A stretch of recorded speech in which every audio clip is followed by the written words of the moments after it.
Sopo siro, sopo ingsun? Aku siapa, kamu siapa? Pertanyaan ini tidak hanya menyentuh identitas, tapi juga menyentuh nalar dan kesadaran tentang dari mana kita berasal dan kepada siapa kita selama ini tunduk. Hari ini saya ingin mengajak Anda berpikir, bukan untuk melawan siapa-siapa, tapi untuk mengingat kembali siapa diri kita sebenarnya. Dan apa yang selama ini mungkin telah kita abaikan, hanya karena kita terlalu cepat percaya pada hal yang datang dari jauh. Di sebuah tanah jauh, ada sumber air yang sangat dihormati. Air itu tidak muncul begitu saja di permukaan. Tidak. Untuk mendapatkannya, orang-orang menggali hingga kedalaman 20 meter, bahkan membangun sistem untuk menariknya ke atas. Air itu dipercaya suci, berkah, menyembuhkan penyakit, dan luar biasa, miliaran orang mengaguminya, mengantre untuk mencicipinya. Bahkan ada yang rela menangis ketika bisa meminumnya. Air itu bukan hanya air. Ia telah menjadi simbol keyakinan, penguat dogma, dan bukti keajaiban yang diwariskan dari kisah suci ribuan tahun lalu. Saya tidak akan menyebut nama tempatnya, karena niat saya bukan menjelekkan. Saya hanya ingin mengajak Anda melihat dari sudut lain. Lalu mari kita lihat di negeri kita sendiri.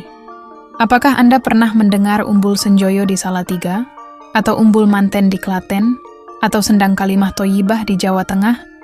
Atau mungkin mata air di lereng Merapi di kaki Gunung Lawu? Semua itu adalah air yang keluar langsung dari bumi, tanpa digali 20 meter. Bahkan mengalir jernih, bersih, dan menyegarkan. Jika diuji di laboratorium, kandungan mineralnya tak kalah hebat. Ada yang mengandung kalsium, magnesium, hingga zat besi alami. Bedanya? Tak ada yang mengajarkan kita untuk memuja air-air itu. Tak ada ritual besar yang mengiringinya. Tak ada kisah legenda internasional. Bahkan kita sendiri sering melupakannya, atau malah mencemari dan menutupnya untuk diganti air isi ulang. Dalam filsafat Jawa, ada ajaran. Aja gumunan, aja kagetan, aja dumeh. Jangan mudah heran, jangan mudah terkejut, jangan merasa paling benar. Saat kita mendengar kisah air dari tempat jauh, kita langsung gumun, heran, kagum, terpesona. Kita terima sebagai mukjizat, bahkan ketika kita belum pernah meneliti air itu secara langsung. Tapi ketika kita melihat air jernih menyembur dari tanah sendiri, kita anggap biasa. Tidak istimewa, tidak layak diagungkan, karena tidak ada dogma yang memerintahkan kita untuk percaya. Inilah yang disebut hilangnya nalar karena kekaguman buta. Ilmu pengetahuan bisa menguji air itu. Kita bisa tahu kadar mineralnya, kandungan pH-nya, bahkan mikroba yang hidup di dalamnya. Tapi ilmu tidak bisa menguji doa atau berkah. Itu wilayah kepercayaan. Sayangnya, kepercayaan bisa mematikan nalar kalau tidak disertai kesadaran dan pengetahuan. Kita diajari bahwa air dari tanah sendiri itu biasa, sedangkan air dari tanah jauh itu luar biasa, hanya karena disebut dalam kitab atau didoakan tokoh-tokoh besar. Tapi apakah air harus didoakan untuk jadi suci? Bukankah air yang bersih dan alami, yang memberi kehidupan, adalah berkah itu sendiri? Leluhur kita tidak butuh kitab untuk menyebut air itu suci. Dalam pandangan Jawa kuno, air yang memancar dari bumi adalah titisan hyang, pancaran kasih dari Ibu Pertiwi. Maka, sendang dan mata air selalu dihormati. Lihat di banyak desa Jawa kuno, di tengahnya pasti ada sendang, tempat orang menyucikan diri, tempat ritual, tempat bertapa, dan sumber kehidupan. Di sana tidak ada patokan harus percaya, harus ini itu. Hanya ada rasa syukur dan keharmonisan antara manusia dan alam, dan air dari tanah sendiri tidak pernah dikomersialkan. Tidak dijual dengan label berkah, karena yang berkah tidak perlu dijual. Dan inilah beberapa perbandingan yang menggelitik saya. Di sana, air harus digali 20 meter. Di sini, air keluar dari tanah secara alami. Di sana, air diambil dari gurun. Di sini, air muncul dari kaki gunung yang hijau. Di sana, air dijaga karena nilai sejarah. Di sini, air dijaga karena rasa hormat pada bumi. Tapi mengapa kita lebih percaya air dari jauh daripada menghargai air yang keluar dari tanah sendiri? Jawabannya sederhana. Karena kita telah kehilangan kepercayaan pada diri kita sendiri dan terlalu mudah tunduk pada ajaran yang dibawa dari luar. Dari kecil kita diajari, air dari sana suci. Air dari sini hanya untuk mandi dan nyuci. Dari kecil kita diajari percaya, tanpa bertanya. Padahal filsafat Jawa mengajarkan, sangkan paraning dumadi. Tanyakan asal mula segala hal. Siapa yang membawa ajaran tentang air dari jauh itu? Apa tujuannya? Mengapa harus percaya pada kisah ribuan tahun lalu, tapi menolak bukti nyata di depan mata? Ketahuilah, ini bukan ajakan untuk menolak keyakinan orang, bukan pula menghina ajaran dari luar, tapi ajakan untuk bangun dari tidur panjang. Kita punya air suci sendiri, kita punya tanah yang kaya, kita punya leluhur yang mengajarkan harmoni, bukan pemujaan buta. Lalu, mengapa kita terus-menerus membandingkan diri kita lebih rendah dari tanah asing? Apa karena kita kehilangan rasa percaya diri sebagai bangsa? Akal digunakan untuk menguji, rasa digunakan untuk memahami. Jangan sampai hidup hanya berdasarkan ikut-ikutan, tanpa tahu mengapa. Jika air dari tanah sendiri bisa menghidupi, menyegarkan, dan membersihkan, apakah itu belum cukup suci? Kalau air dari Gunung Jawa bisa menyembuhkan luka, memberi energi, dan membuat damai, kenapa harus mencari air lain yang jauh, mahal, dan sulit didapat? Saya pribadi semakin yakin bahwa selama ini kita memang dilatih untuk tidak percaya pada diri sendiri. Kita begitu mudah terpukau pada cerita yang datang dari luar, yang dikemas dengan istilah-istilah suci dan narasi keajaiban. Lalu secara tak sadar, kita meninggalkan apa yang sesungguhnya sudah sangat dekat dengan kita. Saya pernah mendatangi sebuah sendang kecil di kaki Gunung Lawu. Sendang itu tidak populer, tidak masuk TV, tidak disebut dalam kitab besar. Tapi saya melihat sendiri, airnya bening seperti kaca, keluar tanpa pompa, tidak pernah kering walau musim kemarau panjang.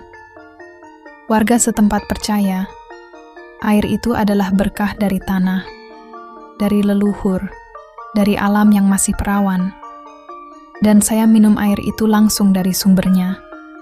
Rasanya lebih segar dari semua air kemasan yang pernah saya beli di toko. Saat itu saya merenung, mengapa selama ini saya tidak pernah menganggap air itu istimewa? Jawabannya ternyata sederhana.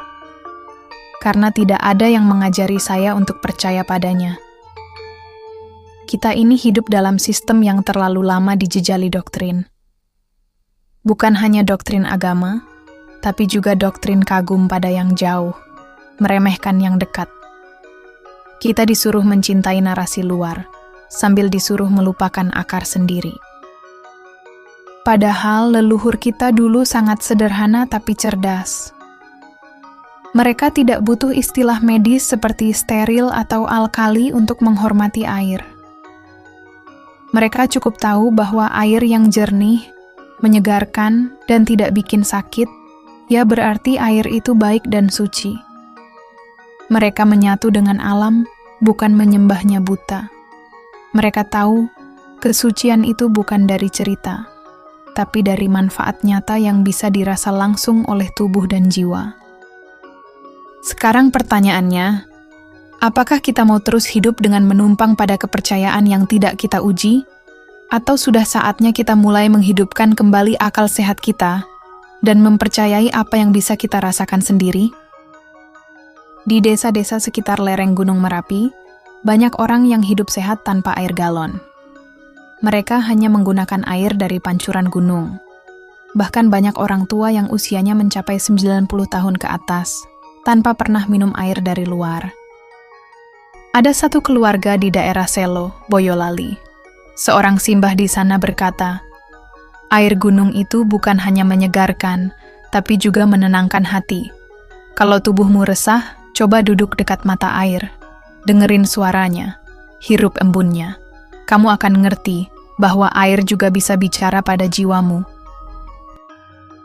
Saya termenung waktu itu, karena kita, generasi hari ini, lebih percaya pada label, pada iklan, pada cerita dari tempat jauh, daripada pada kesaksian langsung dari orang yang hidup harmonis dengan alam.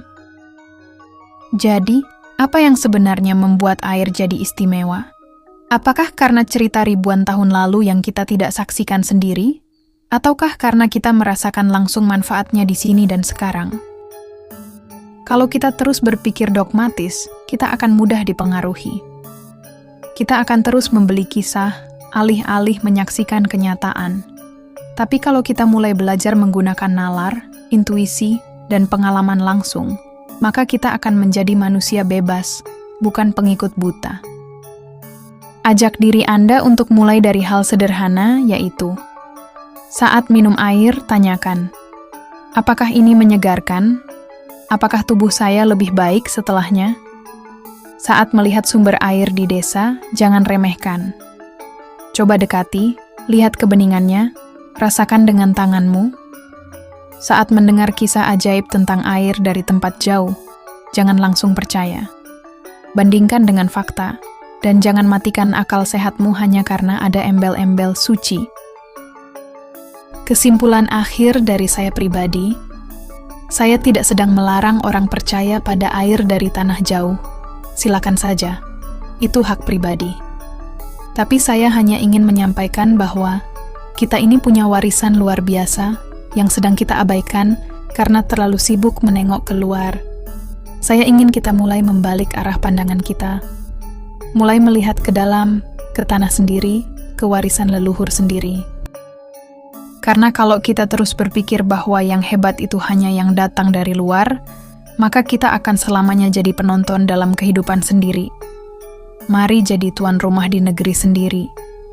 Mari percaya kembali pada tanah, pada air, pada kearifan lokal. Air itu bukan sekadar cairan. Air adalah cermin kesadaran kita.